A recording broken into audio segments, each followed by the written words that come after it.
So our next guest, my man, Oscar McBride, former Yo, Notre Dame tight end. Wonderful. If y'all don't know Oscar, Oscar is the man. He's a wonderful person. This is my guy. So Oscar, yes, thank sir. you so much for being a part of the show today and helping us out, buddy. Brother, thanks for having me, man. It's always great to come on and talk a little ball with you. I mean, you got to be kidding me. I love it. Mm-hmm. And my man Shaun Davis just showed up just in time to be part of the show. So Shaun, Yo, thank you so wait, much. time out, man. How come everybody has an IB hat but me, dude? What is You that? haven't asked. Bro, why should I have Okay, to? you're right. You're right. You know what? Here's what I need from you, Oscar. Golly. Okay, fitted or trucker hat. Duh, trucker. Okay, and then shirt size. 3X, baby. Okay, We swollen okay, here. okay. I know you still doing the push-ups. I get all that, right? I get you. I get you. It is done. It is Thank you. done. Thank you, Okay, bro. it is Thank you. done. Thank you. So, Oscar McBride, thank you so much Mhm, for joining us today. I want to start right away with the mhm, straight. This has been something that has really been getting on my last nerve. And Shaun and I we went off on this last night. mhm. This notion that I would rather get to a New Year's Six game in a game I know I can win than get to the playoff and potentially lose again. So I'm just gonna hey, I didn't strap it up in a Notre Dame uniform. Shaun didn't strap it up in a Notre Dame uniform. We were sitting in the stands or watching on TV. So I'm just gonna roll it out. I'm gonna sit back and relax. I'm gonna roll it out to you. So Look, you know what? Let me say this. This is a conversation I have on multiple group chats with multiple former teammates and older brothers, and we talk about this stuff all the time, right? The bottom line is, if you want to be considered an elite program, right? You want to be considered, you know, or at least have a part of a conversation with an Alabama or this year a Georgia who's playing completely lights out, or an Oklahoma who's always good enough but doesn't quite make it. If you want to be mentioned in the same breath in the same sentence as those teams, which there are elite teams, you need to be an elite team. You need to be in the college football playoff. And no disrespect to Coach Kelly, but he needs to figure out a way to win. He needs to figure out a mhm. way to win one of those games in the college football playoff. When I hear people saying, "Oh, I'd rather go to a New Year's Six game and win than go and lose," that's what Coach Holtz used to call the loser's limp, Mhm. right? If you're not willing to go out and put it all out there and dare greatly, why are we even playing the game? We Mhm. we need to we need to step up and make it happen. I gotta ask. I mean, what is going to a game and beating a Pitt or beating a Michigan or a Wake Forest and Oklahoma State? I don't feel like that tells you if you're in a better place to play with Ohio State, or like, does beating Pitt in a New Year's Six game tell you anything about your ability to kick off the 2022 season in the horseshoe against Ohio State and be able to compete at that level? I don't think so. I mean, because Ohio State is perennial. I mean, they just reload. I mean, I don't even think they get enough credit for what they do. I mean, they have a coaching carousel, they have a players carousel. I mean, they're reloading every single year. They're still performing at a high level akin to that of what Nick Saban's doing in Alabama. So, if you want again be mentioned in the same breath in the same sentence as those elite teams who do that annually, you need to be able to do the same thing. My Fighting Irish, my alumni, I love my ladies' university. This is my place, man. I grew up there. But at the end of the day, we got to figure it out, man. We got to be better. When you look at this team, it's all about getting elite players. Hmm. Okay. Yeah. There's one position for sure that we can say, and there's a couple, but on offense that right now they have an elite player, and that Hmm. would be Michael Mayer. Now, Yeah. I was like, I got to bring on somebody that knows a little something about great tight ends, Yeah. Yeah. because obviously you play National Football League, you played at Notre Dame, but Hmm. you and I have had some conversations. The Yeah. tight end rooms that you were a part of were Oh, you had NFL guys that were like fourth and fifth stringers. unbelievable, right? Yeah, for So sure. let's first talk about just some of your time at Notre Dame and just the guy. Mhm. I mean, Derek Brown, Irv Smith, Oh, just the yeah. guys that you played with during your tenure at For, Notre Dame. for sure. I mean, and there was another guy who was before Derek who was injured, who ended up playing baseball, Frank Jacobs. Frank J, my big bro. I love him. Just phenomenal. We didn't have the same offense. We didn't have, we ran split veer, I back veer. You have guys like Jerome Bettis and Reggie Brooks and Lee Beckton and Rodney Culver and Tony Brooks and Ricky Waters. I mean, what are you going to do? You're going to run the football, right? Um, I mean, the list goes on there. Randy Kinder. So for us, it was about making the most of any opportunity we had. We didn't have a lot of catches. I think Derek had over our career. I don't think Herb had 30. I think I had 8. Pete Kriplevich had quite a few more than we did. With Ron Paulus, at the helmet quarterback. But I mean, Michael is phenomenal. I think what I love about him is that he knows what to do with the football when he gets it. Mhm. He has receiver type ball skills. He knows how to go up and high point the ball and attack. He knows how to get negative so that he uses his body to shield the defender away from the ball. And he has great hands. For a guy his size, his body control is outstanding. Not a big fan of him taking shots in the knees. He needs to figure out that hurdle move. But I think that he is one of the greats. You can definitely say he's one of the greats. Almost 11 yards per catch. I think Derek had over 14. Herb had just under 13. And I'm a touchdown guy, so my average was like 6. So Well, that's because you average 6 points per catch, right, Oscar? I mean, that's what we're about, man. We got to put the points on the board, man. Yeah, that's right. When you look at how he stacked, I mean, Notre Dame, I mean, since Brian Kelly's arrived, and even look, Charlie Weiss kind of reignited the tight end right? There was a time where, there's some nice, Jabari Halloway, there's some nice players in there, but Coach Weiss really ignited that again with, you look at Anthony Fasano and then John Carlson and Kyle Rudolph and Tyler Eifert. And then obviously Tyler and Kyle bled into Coach Kelly, and then Coach Kelly, Ben Koyak, Troy Nicholas, Cole Kmet, Alizé, and just how does, in Europe, and again, he's still in year 2, right? But how does Michael Mayer stack up to some of those players? How does he compare as a player? Not so much like on a greatness scale, but just, maybe an upside, but also just his game. Because I think he's got a very unique game. I think he's unique. I mean, I think the nickname of Baby Gronk he's earned. To be so big and so physical, but yet he has that ability to finesse, to create separation. Again, I mentioned earlier his body control. When he catches the ball, he knows what to do with it. I think when you look at Michael's game plan, the game plan they have for him, it's akin to that of Tyler Eifert. I mean, he is the number one look. He's the number one read.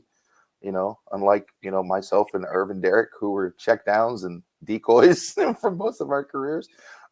This guy is the first look. Cone is getting the ball to him. And the great thing about a guy like Michael Mayer is that he is going to catch the ball no matter where you put it. The guys like flypaper, man. It's massive hands, big body, strong, physical. I just look at the fact that he's getting so many opportunities. And kudos to those coaches and recognizing, look, we have this great weapon. We need to get him the ball in space so he can help us make plays. I love what they're doing with him. And you look at, your Kyle Rudolph, you look at your Tyler Eiferts, that was offensive scheme. That was, you look at the offensive coordinators, you look at, my good friend Mike Denbrock, who's doing a great job down in Cincinnati. Love Mike. Shout out, brother. That 12 personnel, 2 tight ends, being able to get those 2 athletic guys there who are a threat in the run game and in the passing game. I love that. And there are some guys coming, behind Mr. Mayer too. There's a couple of guys who are solid. So, Oscar, I know that you like to talk about how much you've been blessed and how life has been good to you and all those kind of things. But when you watch a tight end catching 50 balls in 10 games and he missed a game, when does the jealousy sink in? Every single time I get a text message from Derek and Irv, every single time. If they're watching this right now, guys, like I'm putting us out there. Like we talk about all the time. It's like, God, can you imagine? Could you imagine if we got at least 5 targets a game? What that would have been like? I mean, I don't even know the defensive coordinators game plan for us. I think that's probably why we were so wide open when we did get the opportunities, because they're just tackles. Don't worry about it. We're going to put 8 in the box and we're going to try to stop the run game. So I think it's great. From my perspective, I look back on it and go, yeah, I wasn't much of a receiving tight end. I was a guy who's going to block, probably should have played left tackle in the league. But the reality is these guys are doing the job. They're doing the job well. And I love to see a tight end. I love to see a big man make a play. I love to see a big man run. So what I need you guys to do is I need you and Irv and Derek to step up and play your part for Notre Dame Nation. And Okay. that is to do this, okay? That is to come to Notre Dame's campus, sit down with Michael Mayer, and teach him how to use a stiff arm.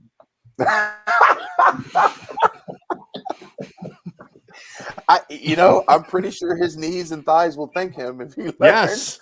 how Yes. to extend. I mean, that, they need to have him go to the running back drills with Lance Taylor, because clearly Lance Taylor has taught his dudes how to stiff arm, because like it doesn't matter who they put in the game, they're stiff arming people. Right. Because if I see him get helicoptered one more time, like, brother, you are not John Elway in Super Bowl 32. Okay, use your stiff arm. It's okay. It's okay. You know what? I think he has that mentality though. I mean, we all had it. Like if I'm not gonna make you miss, I'm gonna run you over.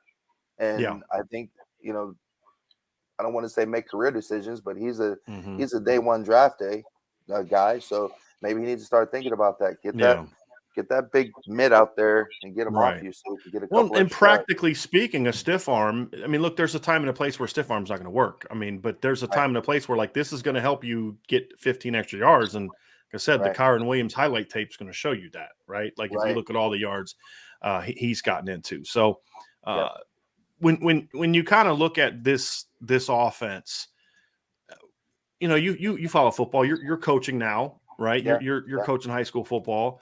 Yep. What does having a talented tight end really do for you? And I have someone else I'm going to ask this question from a different perspective. But what can a tight end that can have the impact in the pass game that Michael Mayer can have on a defense? Right. Well, I mean, obviously, tight ends are going to impact the run game, right? You have to account for them. You have to either walk a linebacker down on them or at least put a defensive end in a tight technique to try to jam them to keep them off their routes. I think in the passing game, especially a guy like Michael, he's a matchup issue for a linebacker, just because of his ability to get separation. He's a matchup issue with safeties, simply because, he's bigger, he's stronger.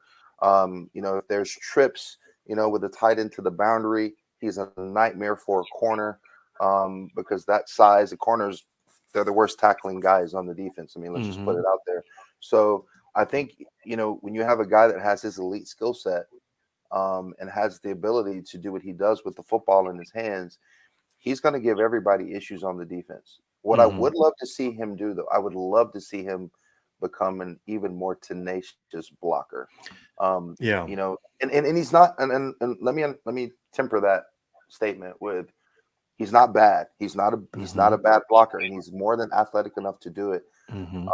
I just think, it's kind of like when you're playing basketball, you rest on the defensive end, or do you rest on the offensive end? So do I rest a little bit when I'm blocking because I know I'm going to get, 18 targets today?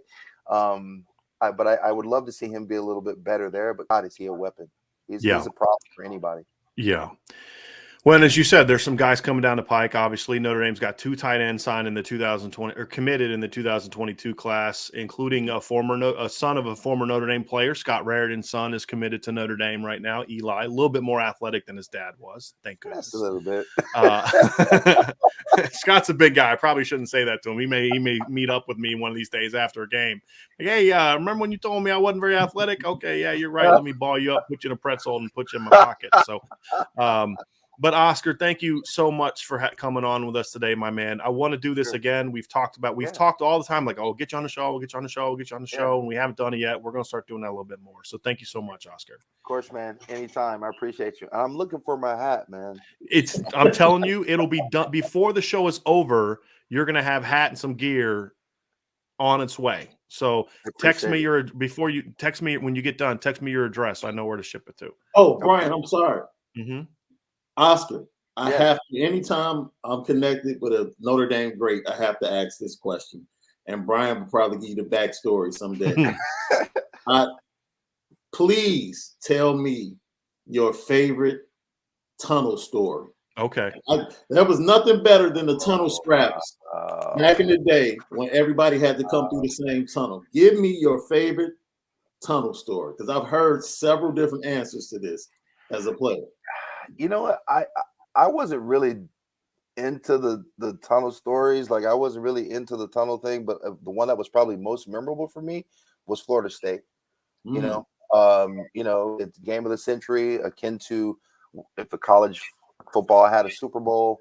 You know, number 1 versus number 2, the very first ever college game day. You know, you got Bobby Bowden and Coach Holtz, who are best friends and, you know, storied coaches with 2 storied programs. You got Charlie Ward, eventual Heisman Trophy winner. You got Derek Brooks, you know, and then on our team, you've got Bryant Young and Aaron Taylor and, you know, Jeff Burris and all these great guys. That game was really good for me, just remembering being in the tunnel, because I'm from Florida. So all those guys who were playing at Florida State, I knew them. So they were wolfing me, saying, "Hey, man, you should have stayed home. It's going to be a long day, brother. It's going to be a long day." You know, and I'm kind of looking at him, and I'm like, you know what? I have to play in the game, so I can't go snatch this dude's face mask off, because if I do that, Coach Holtz is going to sit me.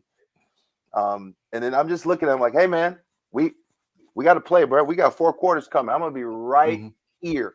So it was probably the Florida State game. We were wolfing. They were not ready for that physicality.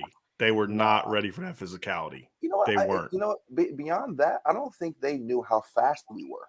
I mean, we had some guys who can run. I mean, you got Jeff Burris running a 4.4. You got Bryant Young running 4.6 as a D tackle. You know, Jim Flanagan's running 4.7 as a D tackle. You know, I mean, if anything, we were slower on offense than defense. You know, I mean, yeah, Adrian Jarrell was not running a 4.4 on that reverse. No, he was not. No, and Lee could get you with the dead leg, but he wasn't running away from you. Right. So, I mean, you know, when your fullback is faster than your tailback, because I think Ray had a step on Lee.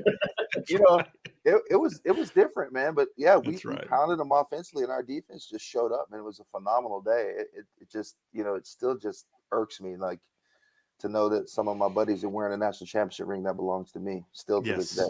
Yes. So, and Oscar, before you go, we do have some requests right here. Oscar needs to be a regular, so we're going to have to. And, Thanks, Corey, and Jimmy James says that man is going to look good in IB swag.